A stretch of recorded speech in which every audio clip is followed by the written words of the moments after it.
Nervous System Reset. Éteignez le stockage de gras par le stress. Vous vous regardez dans le miroir au réveil et votre visage semble gonfler. Vos chaussures serrent un peu plus qu'avant. Cette petite lourdeur, cette sensation d'être rempli, ce n'est pas forcément de la graisse qui arrive du jour au lendemain. Souvent, c'est un message. Votre corps est en mode conservation.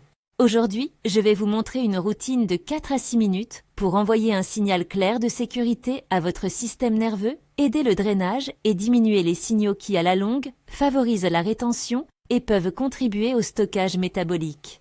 C'est doux, accessible et complémentaire à d'autres mesures de santé après 40 ans. Si cette vidéo vous parle, sauvegardez-la maintenant pour la retrouver facilement et abonnez-vous pour d'autres routines rapides et bienveillantes. Imaginez votre corps comme une ville traversée par une grande rivière. Les artères sont les avenues, les veines les canaux de retour et le système lymphatique, ces petits caniveaux et postes de filtration, évacue les déchets et l'excès de liquide. Après 40 ans, certains caniveaux deviennent un peu plus perméables, l'inflammation de bas grade augmente et le moindre stress répété peut activer un chef d'orchestre hormonal, le cortisol. Le cortisol lui-même n'est pas l'ennemi. Il est utile en réaction aiguë, mais quand il reste élevé parce que le stress est chronique, il envoie un message à l'organisme. On conserve. Ce message favorise la rétention d'eau et sur la durée, des adaptations métaboliques qui facilitent le stockage de graisse, surtout viscérale. Notre objectif n'est pas de promettre une perte de graisse immédiate, mais d'éteindre autant que possible ce signal de conservation par des gestes et une respiration qui envoient au système nerveux l'information suivante. Tout est sûr, vous pouvez relâcher. Avant de commencer, quelques précautions claires. Pratiquez ces gestes en douceur, une pression légère comme une caresse, pas de traction ni de mouvement brusque. Si vous avez des douleurs aiguës, une rougeur chaude localisée, une infection, des antécédents de thrombose veineuse profonde ou des varices importantes, consultez un professionnel de santé avant de manipuler. Si vous ressentez douleur, chaleur ou gonflement asymétrique pendant la pratique, arrêtez et contactez votre médecin. Installez-vous confortablement, assis ou debout, dans un endroit calme. Ayez une grande gorgée d'eau tiède à portée de main. Cette courte préparation va activer le collecteur thoracique et améliorer le tonus vagal. Prenez une gorgée d'eau tiède, posez une main sur le ventre et une main sur la poitrine. Nous allons faire 3 respirations diaphragmiques lentes. Inspirez profondément par le nez en gonflant le bas du ventre. Sentez la main sur le ventre monter. Comptez jusqu'à 4. Expirez lentement par la bouche en rentrant le ventre. Comptez 4. Répétez 3 fois. Sur la 3e expiration, imaginez que votre souffle descend jusqu'au bas de la colonne vertébrale, apportant avec lui une sensation de sécurité.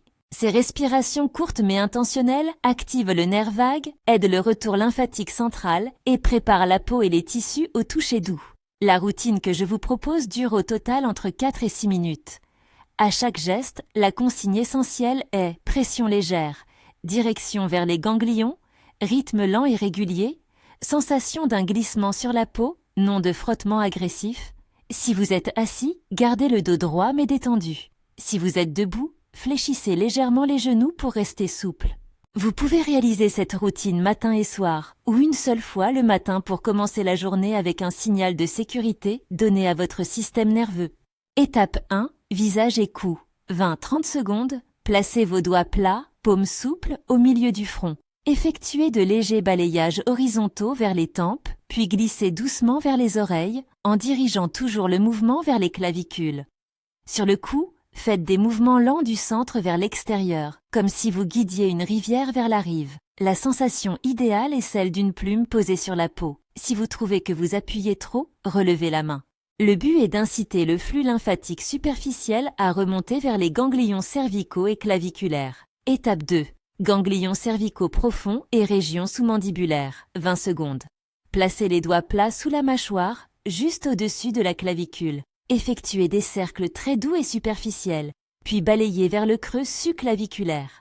Ces mouvements ciblent les zones où les ganglions filtrent et dirigent le liquide vers le collecteur thoracique. Restez dans une pression légère et respirez lentement en continuant d'imaginer la rivière qui s'écoule vers la mer. Étape 3. Bras et aisselles. 30-40 secondes par bras. Commencez par le haut du bras, à la base de l'épaule, et glissez vos mains vers l'intérieur du bras en direction de l'aisselle. Utilisez des mouvements longs et réguliers, comme si vous caressiez un rideau vers la fenêtre. Insistez légèrement sur la zone de l'aisselle, où se trouvent des ganglions importants. Effectuez de petits cercles très doux, puis balayez vers le creux susclaviculaire. Si vous avez des varices visibles sur les bras ou des sensations de lourdeur isolées, adaptez la pression davantage et consultez un professionnel si l'inconfort persiste. Étape 4, thorax et sternum, 30 secondes. Posez les mains à plat, au centre du thorax, et effectuez des mouvements diagonaux légers vers les aisselles, en guidant le flux vers les ganglions axillaires. Ensuite, placez une main sur le sternum et effectuez un balayage vers la base du cou, toujours avec douceur.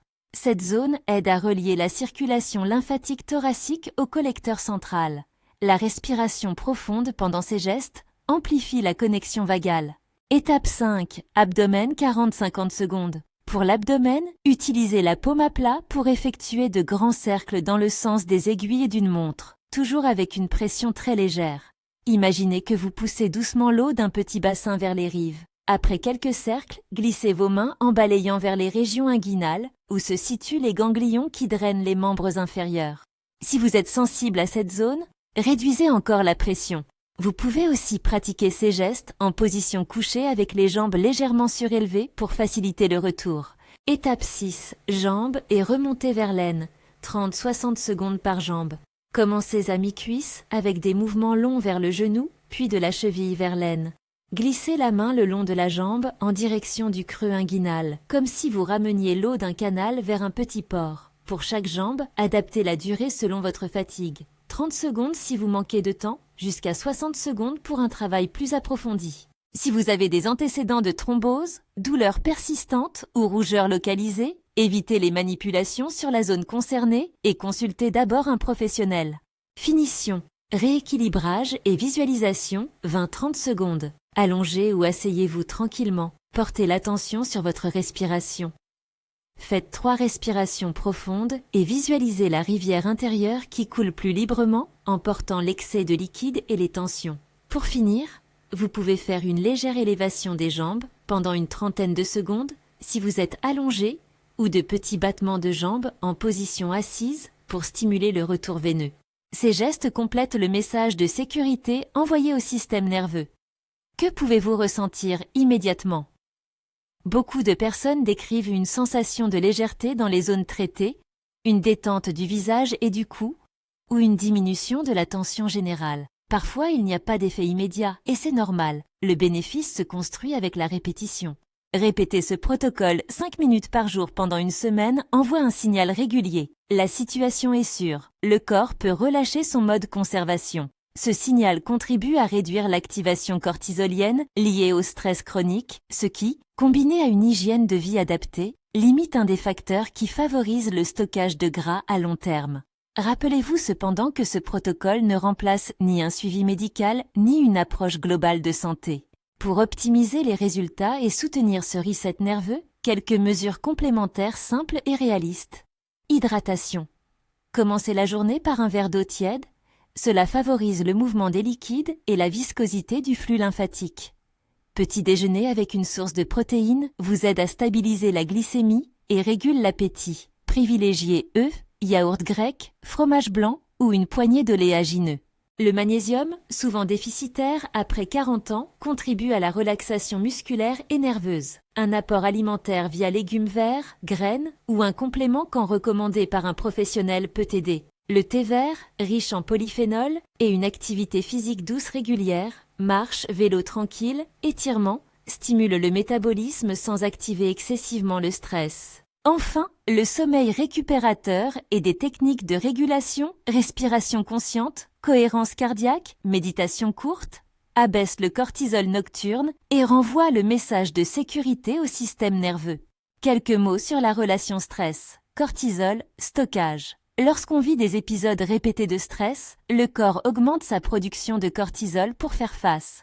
Dans la durée, ce cortisol élevé influence la manière dont nous stockons l'énergie, favorisant une répartition plus viscérale et modulant la faim et la dépense énergétique. En calmant le système nerveux, on n'efface pas tout d'un coup ces adaptations, mais on réduit un élément clé du contexte biologique qui encourage la conservation. C'est un changement de signal, pas une promesse de brûlage instantané. La régularité et l'addition de bonnes habitudes alimentaires, d'activités physiques adaptées et d'un bon sommeil font la différence. Précaution réitérée. Ne pratiquez pas si vous notez une douleur vive, une peau rouge et chaude, une chaleur locale, une asymétrie brusque ou tout signe d'infection. En cas d'antécédent de thrombose, demandez l'avis d'un professionnel avant toute manipulation. Évitez les pressions fortes, les tractions et le massage profond si vous n'êtes pas formé. Si vous êtes sous traitement anticoagulant ou avez des problèmes circulatoires connus, consultez votre médecin pour adapter la pratique. Pour que cette routine devienne un vrai outil, je vous propose un défi simple, 5 minutes par jour pendant 7 jours. Avant de commencer le premier jour, notez la zone la plus lourde ou la plus gonflée, visage, cheville, mains, abdomen, et prenez une photo si vous êtes à l'aise de le faire pour suivre l'évolution. À la fin de la semaine, comparez vos sensations et vos notes. Partagez dans les commentaires quelle zone vous avez choisie et ce que vous avez ressenti. Vos retours peuvent aider d'autres personnes dans la même situation. Pour conclure, ce protocole est un petit geste puissant. Il combine respiration, toucher doux et intention pour dire au système nerveux que la situation est sûre. Il ne promet pas une perte de poids miraculeuse, mais il réduit un signal majeur qui pousse le corps vers la conservation. Utilisez régulièrement, associé à une hydratation adéquate, un petit déjeuner riche en protéines, du magnésium si besoin, du thé vert, du mouvement doux et un sommeil réparateur, il participe à une approche globale pour améliorer la gestion du stress et limiter, sur le long terme, un facteur qui peut favoriser le stockage de gras. Relevez le défi 7 jours. Pratiquez 5 minutes par jour, notez la zone la plus lourde et revenez partager vos impressions en commentaire. Si vous voulez d'autres routines comme celle-ci, abonnez-vous et partagez cette vidéo avec quelqu'un qui pourrait en avoir besoin. Prenez soin de vous, faites-le en douceur et souvenez-vous, la régularité gagne toujours sur l'intensité ponctuelle.